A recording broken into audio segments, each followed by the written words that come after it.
बिस्मिल्लाहिर्रहमानिर्रहीम। नाजरीन, पाकिस्तान किसान टीवी ਦੇ ਨਾਲ ਮੈਂ ਤੁਹਾਡਾ ਮੇਜ਼ਬਾਨ ਮੀਆਂ ਤਸਵਰ ਇਜਾਜ਼। ਦੋਸਤੋ, ਆਲੂ ਦੇ ਸਾਰੇ ਕਾਸ਼ਤਕਾਰ ਇਹ ਵੀਡੀਓ ਜ਼ਰੂਰ ਸੁਣਿਆ ਜੇ, ਕਿਉਂਕਿ ਆਲੂ ਦਾ ਇੱਕ ਬਹੁਤ ਹੀ ਸੀਰੀਅਸ ਮਸਲਾ ਹੈ ਜਿੰਦੇ ਉੱਤੇ ਅੱਜ ਗੱਲ ਕਰਨ ਲੱਗੇ ਆ। ਉਹ ਇਹ ਸਕੈਬ, ਆਲੂ ਦੀ ਸਕੈਬ, ਜਿਹੜਾ ਆਲੂ ਦੇ ਉੱਤੇ ਫਿਮਣੀ ਜੀ ਤਰ੍ਹਾਂ ਦਾ ਨਿਸ਼ਾਨ ਬਣਦਾ ਹੈ। ਉਹ ਸਕੈਬ ਆਲੂ ਦੀ ਹੁੰਦੀ ਕੀ ਚੀਜ਼ ਹੈ, ਉਹਦਾ ਨੁਕਸਾਨ ਕੀ ਹੈ, ਉਹਦੇ ਤੋਂ ਬਚਿਆ ਕਿਸ ਤਰ੍ਹਾਂ ਜਾ ਸਕਦਾ ਹੈ, किस किस्म का माहौल होवे तो स्कैब पैदा होंदी है। ये सारियां चीज़ां अज असीं डिस्कस करांगे। इहदे ते पहली गल ये आ स्कैब दे बारे कि जिहड़ी स्कैब है ज़्यादातर जिहड़ियां सफ़ेद वैरायटियां आलू दियां ने उन्हां दे उत्ते आंदी है।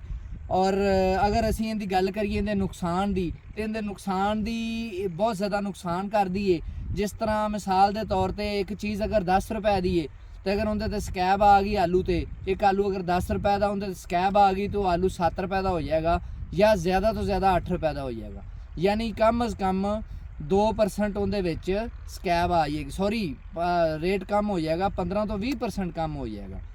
अच्छा, हुण ए पहले इहदियां जिहड़ियां सिम्पटम्स देख लो, इहदियां अलामात की ने। स्कैब दियां दो टाइप्स होंदियां ने। स्कैब दियां दो टाइप्स ने, एक हुंदी है पाउडरी स्कैब, दूसरी हुंदी है कॉमन स्कैब। पाउडरी स्कैब जिहड़ी वो घट है, पाकिस्तान दे विच भी घट है और वर्ल्ड वाइड भी घट है। और उनका उन्ना ज़्यादा नुकसान तो खैर उनका भी बड़ा है, लेकिन ओवरऑल वो पाकिस्तान दे विच घट है। तो जिहड़ी कॉमन स्कैब है वो बहुत ज़्यादा दुनिया च भी बहुत ज़्यादा और पाकिस्तान च भी बहुत ज़्यादा है। और ये दुनिया के हर कोने दे विच आलू के फार्मर का एक बड़ा वड्डा मसला है। अगर असीं देखिए पाउडरी स्कैब तो कॉमन स्कैब च पहला फर्क की है। पहली गल ये आ कि जिहड़ी पाउडरी स्कैब होएगी उहदे विच जिहड़ा निशान आएगा ना, ये निशान छोटा होएगा और तकरीबन इक्को जिहा राउंड अबाउट च निशान होणगे, इक्को जिहा निशान होणगे राउंड अबाउट च। कोई एडा ज़्यादा खास फर्क नहीं होएगा, गोल सर्कुलर शेप च होणगे। ते जिहड़ी कॉमन स्कैब है, कॉमन स्कैब दे विच की हुंदा है कि शेप कोई नहीं हुंदी उहदी, यानी वो निशान जिहड़े ने सादा जिहा तुहानूं फर्क दस्सण लगा, उहदी शेप कोई नहीं हुंदी। वो निशान लंबी शक्ल दे भी हो सकदे ने, गोल दे भी हो सकदे ने। उस तो बाद आपस च मिल के जिहड़ा ना वड्डा निशान भी बना देंदे ने। असल वड्डा मसला है कॉमन स्कैब दा। अच्छा, कॉमन स्कैब जिहड़ी वो एक बैक्टीरिया दी बीमारी है जिन्हों स्ट्रेप्टोमाइसिस स्कैबी कहने आ। नाम उहदा फंगस दी तरह दा, लेकिन एक बैक्टीरिया दी बीमारी है। और जिहड़ी पाउडरी स्कैब है ये एक फंगस दी बीमारी है। अच्छा, कॉमन स्कैब ते अज असीं गल करांगे। सब तो पहले जिहड़ी कॉमन स्कैब है ये आंदी किस तरीके नाल, यानी किस तरह की कंडीशन पैदा होवे ते कॉमन स्कैब आंदी है। 4-5 चीज़ां ने इहदे बारे। पहली गल ये कि टैंपरेचर तुहाडा जिहड़ा 20 तो 22 डिग्री के राउंड अबाउट होएगा तो कॉमन स्कैब का जिहड़ा ना उहनूं फिजिबल टैंपरेचर जिहड़ा ना उहनूं मिल जाएगा। अच्छा, दूसरी गल ये कि ये जिहड़ी स्कैब कॉमन स्कैब ये तकरीबन जिस टाइम ट्यूबर बढ़ना शुरू होंदा है उस टाइम तो रख के 1 महीने तक इहदा पूरा खदशा होंदा है। यानी तकरीबन ट्यूबर आम ज़्यादातर सफ़ेद जिहड़ियां वैरायटियां ने या सुरख ज़्यादातर वैरायटियां का जिहड़ा ट्यूबर है वो 28-30 दिन ते बनना शुरू हो जाता है। यानी उस टाइम तो रख के ते तकरीबन जिहड़ा ना 60 दिन तक स्कैब दे आन दा जिहड़ा ना पूरा खदशा होंदा है इस ड्यूरेशन दे दौरान। अच्छा, ये स्कैब, अच्छा उस तो बाद ये आंदी कित्थों है? ये एक दफ़ा किसी ज़मीन दे विच पैदा हो जाए तो ये उस तरह ही ज़मीन दे विच ही जिहड़ा ना सारा साल दबी रहिंदी है। बीमारी है जिहड़ा बैक्टीरिया है वो दोबारा जो फिर उन्होंने फिजिबल माहौल मिलता है तो जिहड़ा ना अपना काम विखा दिंदा और जिहड़ा ना बीमारी पैदा कर दिंदा फसल के उत्ते। अच्छा, उस तो बाद आया ये जिहड़ा कॉमन स्कैब वाला सीड ये रखना चाहिए या नहीं। मैं ये कहांगा कि कॉमन स्कैब वाला सीड नहीं रखना चाहिए।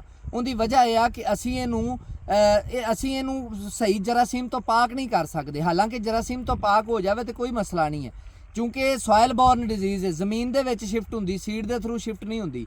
लेकिन चूंकि सीड नूं असी इस तरीके नाल जिहड़ा ना स्टेरलाइज नहीं कर सकते, जिहड़ा वो सीड दे विच जिहड़ा मिट्टी नाल गई है सीड दे वो खत्म हो जाए ताकि साडा सीड बच जाए, लेकिन वो असी नहीं कर सकते। इसलिए कॉमन स्कैब इहदा जिहड़ा सीड भी नहीं रखना चाहिए।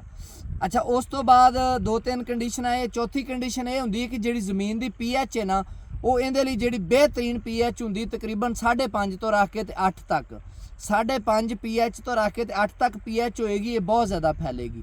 अगर pH 8 तो उत्ते चली जाएगी ज़मीन की तो इहदी ब्रेक हो जाएगी, रुक जाएगी। और अगर pH 5 तो थले आ जाएगी 5.5 तो फिर भी इहदी pH रुक जाएगी। अच्छा, उस तो बाद यानी ਅਗਰ ਤੁਹਾਡੀ ਜ਼ਮੀਨ ਦੇ ਵਿੱਚ ਵੱਤਰ ਦੀ ਕਮੀ ਹੋਊਗੀ ਇਹਨਾਂ ਦਿਨਾਂ ਦੇ ਵਿੱਚ, ਯਾਨੀ 30 ਦਿਨ ਤੋਂ ਰੱਖ ਕੇ 60 ਦਿਨ ਤੱਕ, ਤੇ ਤਾਂ ਵੀ ਜਿਹੜਾ ਨਾ ਤੁਹਾਡੀ ਸਕੈਬ ਦੇ ਆਉਣ ਦਾ ਜਿਹੜਾ ਨਾ ਮਸਲਾ ਚਾਂਸ ਬਹੁਤ ਜ਼ਿਆਦਾ ਵੱਧ ਜਾਏਗਾ।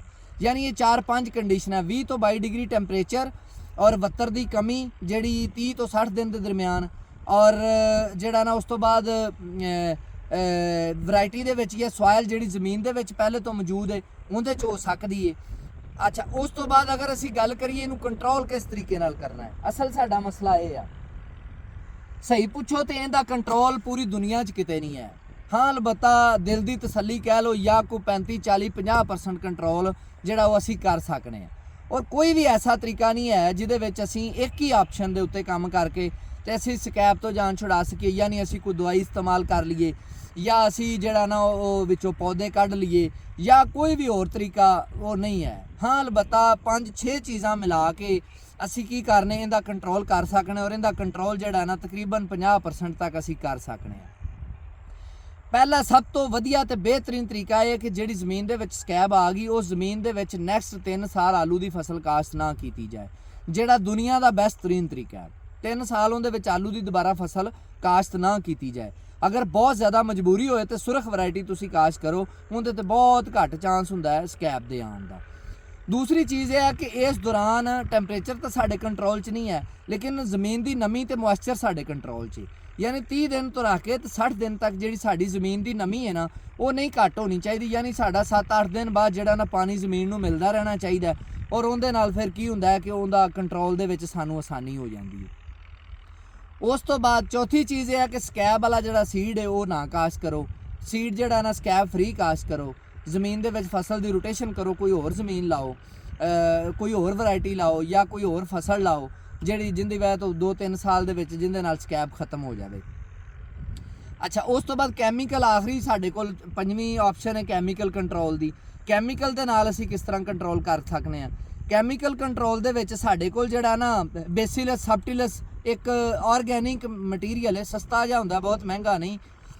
ਪਾਕਿਸਤਾਨ ਦੇ ਵਿੱਚ ਹੋ ਸਕਦਾ ਉਹਦੀ ਅਵੇਲੇਬਿਲਿਟੀ ਨਾ ਹੋਵੇ, ਲੇਕਿਨ ਉਹ ਬੇਸਿਲਸ ਸਬਟਿਲਸ ਇੱਕ ਜਿਹੜਾ ਨਾ ਕਹਿ ਲਓ ਕਿ ਇੱਕ ਬੈਕਟੀਰੀਆ ਹੈ, ਉਹ ਜਿਹੜਾ ਸਾਨੂੰ ਕੁਦਰਤੀ ਜਨਰੇਟ ਕਰਕੇ ਕੰਪਨੀਆਂ ਸਾਨੂੰ ਦਿੰਦੀਆਂ ਨੇ।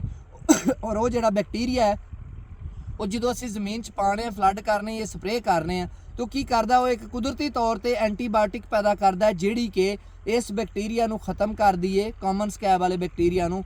ਇਸ ਲਈ ਉਹ ਇੱਕ ਹੱਲ ਹੈ ਸਾਡੇ ਕੋਲ ਕੈਮੀਕਲ ਕੰਟਰੋਲ ਦੇ ਵਿੱਚ।